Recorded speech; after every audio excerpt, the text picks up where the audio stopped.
60s and 70s on Cool 1071. Vintage Spokane DJs are in the studio and barely alive. Remember names like Gary Taylor, Charlie Brown, Rick Hansen, Tracy Mitchell, Buzz Lawrence, Mike Dalton? No. Right, neither do we. And now, here with the music and the stories, mostly embellished, are the original 60s and 70s jocks from KJRB. Oh, my. Cool 1071, Big Bob Anthony here on a special Saturday afternoon. Well, growing up here in Spokane, you know, I have great memories of listening to my little transistor radio. 790 was KNEW back then with DJs like Bubblehead Bob, Frantic Frank, Daddy Addy Bobkins. Anybody remember Daddy Addy? And then KNEW changed to KJRB. The new DJs were in my radio world. Charlie Brown, Dan Walker, Joe Michaels, Rick Hansen. Then a couple of months ago, my friend Joe Michaels, he called me up and he said, would Cool consider hosting the on-air KJRB reunion? And I was honored. And I tell you what, just being here in the studio right now, with all of the KJRB legends, well, it's kind of like my all-star disc jockey bubblegum cards have come to life. And so maybe we're going to get some Professor Backwoods here. Maybe the captain doesn't know that. But anyway. You won't. Okay, well, that's enough of that. Without further ado, let me introduce your KJRB host for this afternoon's reunion, Buzz Lawrence, everybody. We're going to swing around the room and introduce a lot of the jocks who did work. I hope you recognize some of the names, some you won't, but it's going to be entertaining. I'll be back to tell a story about Good Morning Smith, who is not here. He's on the other. He's gone to a better place. I'm not sure. But yeah, Smith, I don't know if he went up or down, but I could take a wild guess. He doesn't know if he went up or down. May I introduce one of my co-conspirators and who helped put this together, Rick Hansen. Hello. Hello. Thank you very much, Buzz. Well, I worked in the night show along with my cohort, Joe Michaels. We were like teammates. I did a 3-hour show in his news. He did a 3-hour show in my news. We did a thing called Levity Limelight. We did a thing called Mr. Rick Predicts. A lot of crap that people didn't really want to hear. I loved it when you went out and predicted football games out at the high schools, and people would, throw things at you and stuff like that. And then Barney Cantrell, took over after you left and went out to the high schools and insulted everybody. The program director, the crafter of the sound of the 1960s into the 1970s, Mr. Gary Taylor.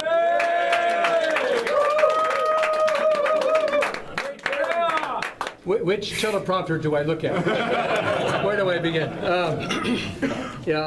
I was one of the fortunate ones. I got to come over when it was KNEW, and was the guy who got to change the call letters to KJRB, and our mystery guest was one of the very first people I coerced into coming here and working at the radio station. We were up on 57th and Helena. Yeah, still there. And he was doing mornings. He called me at 5:15.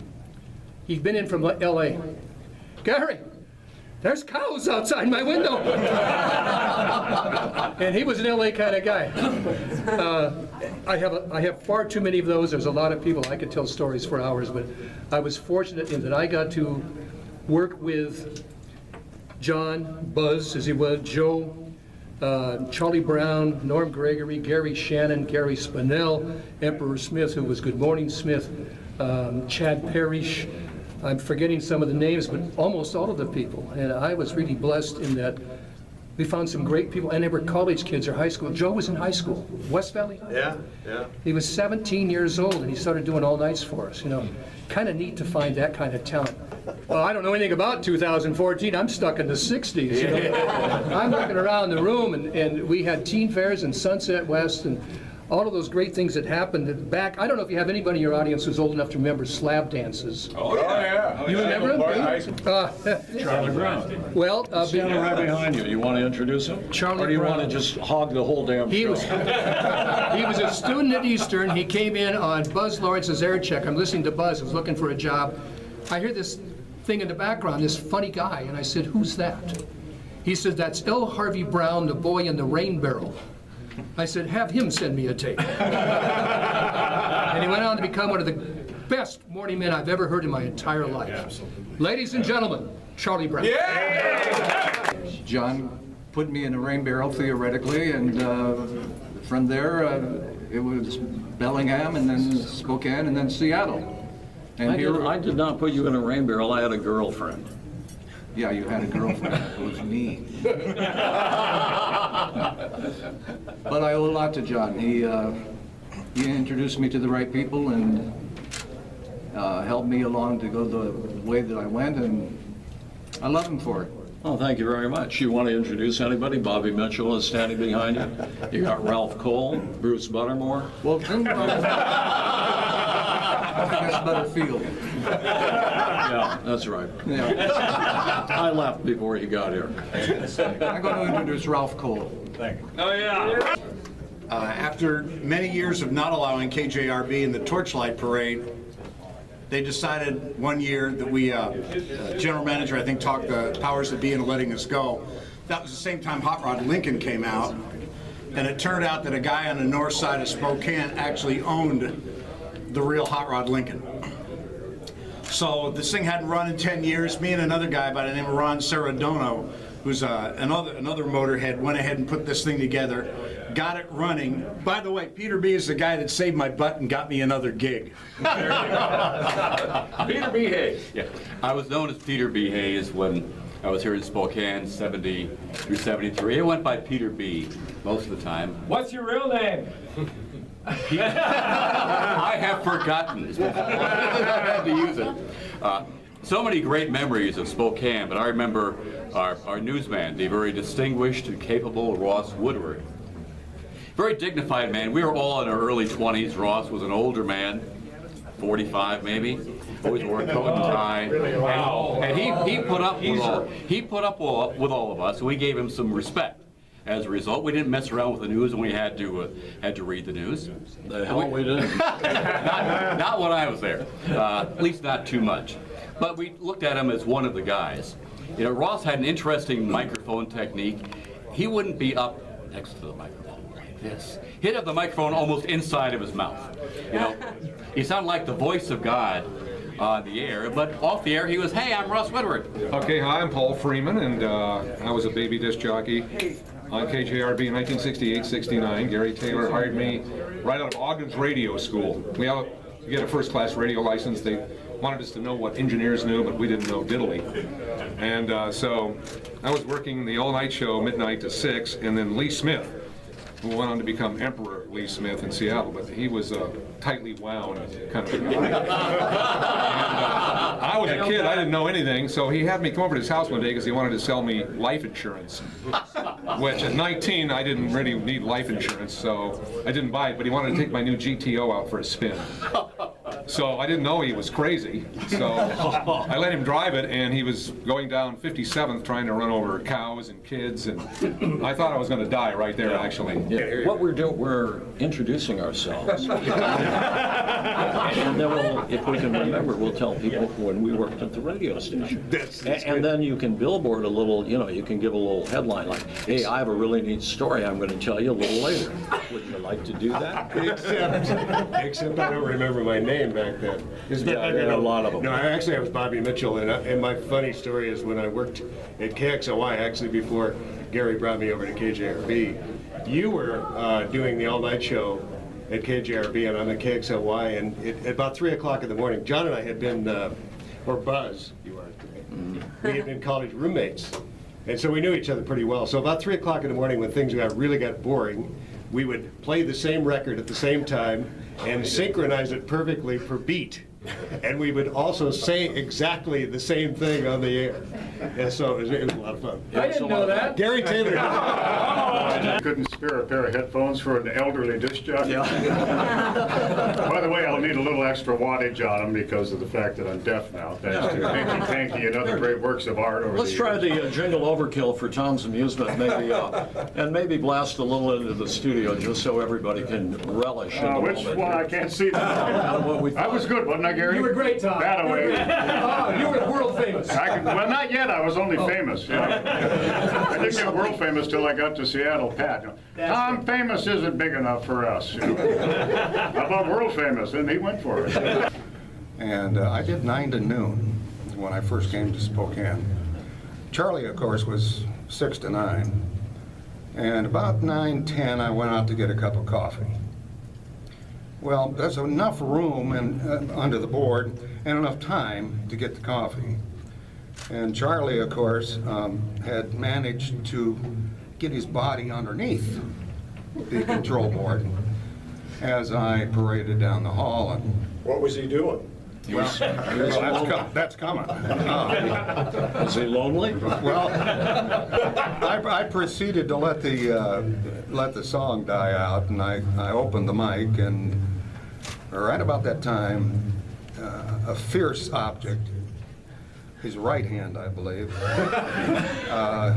grabbed at my jewels. And,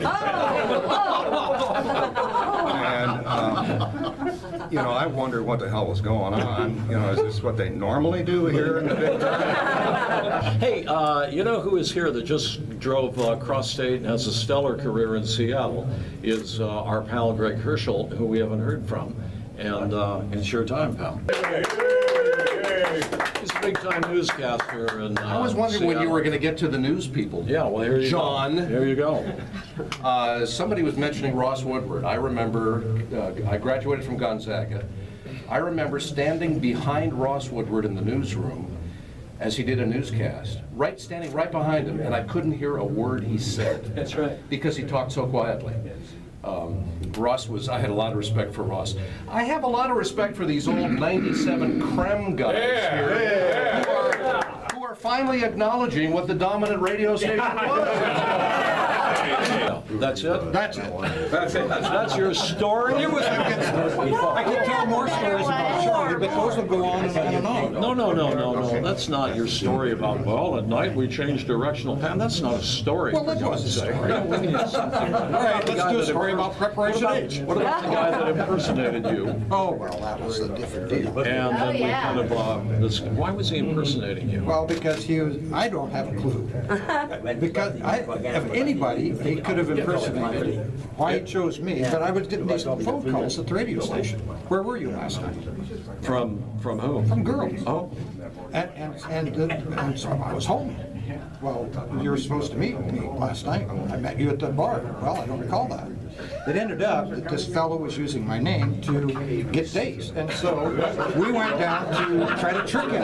And it was you and Charlie, and we happened to mention to Charlie to show up incognito. And he showed up in a bunny outfit, complete with ears and whiskers. All of a sudden, this big snake, 3 turntables, was laying on all 3 turntables. Charlie came back and was fiddling around, didn't see it because he's half blind, always is, and then he reached down to cue a record, and he felt like, what the hell is this? And he looked down, and I'll never forget it.